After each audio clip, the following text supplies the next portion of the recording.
Hi, thank you for watching Scripture Explorers. We love being able to teach the Scriptures and help families understand them better. If you want to help us keep growing and sharing, please subscribe to our channel, like us on Facebook, and share our videos with friends and family. We also appreciate your donations. You can scan the QR code below or visit scriptureexplorers.com to donate today. Hi, welcome back to Scripture Explorers. I'm James. And I'm Aria. And we're the Scripture Explorers.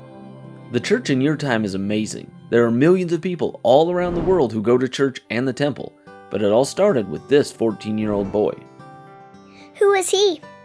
His name is Joseph Smith Jr., although most of the time in the church we just call him Joseph Smith.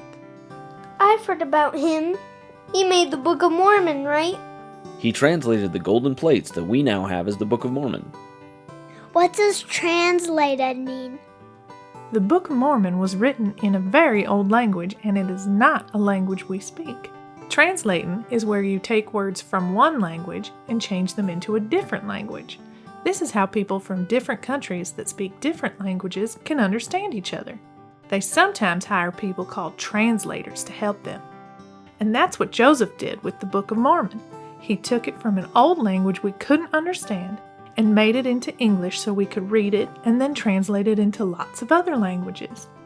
But there was a lot that happened before he did that. Young Joseph wanted to know which church he should join.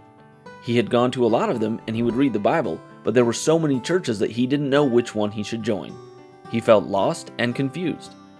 What's something we can do when we feel lost and confused about what to do? We can ask our mom and dad.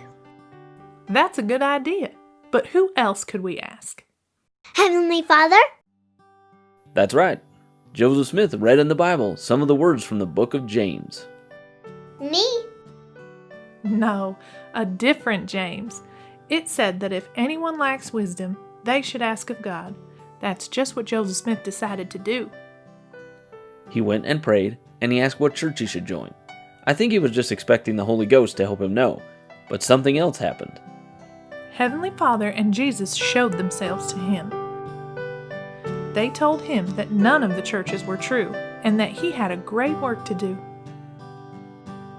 From there he began what we call the restoration and the building up of the church. So let's look at our restoration timeline. This is the very first thing you'll see on the timeline, in 1820.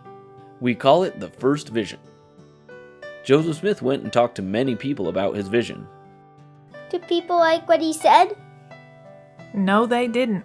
He tried to tell people about his vision, but even people who should have believed him were very mean to him. He had to go through a lot of hard times to help bring us the church as you have it today. Over the next year, we'll learn more about the hard things he went through and learn the things he taught. It's time for our Explorer Spotlight.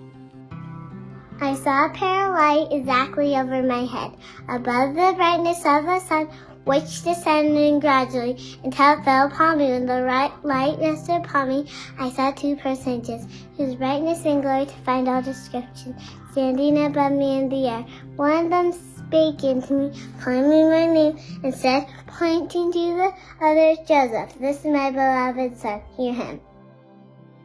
If you'd like to be in our Explorer Spotlight, let us know in the comments.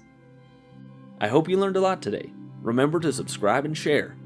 Also, if you want to take your family scripture study to new levels, check out our scripture study helps at the QR code below or visit scriptureexplorers.com.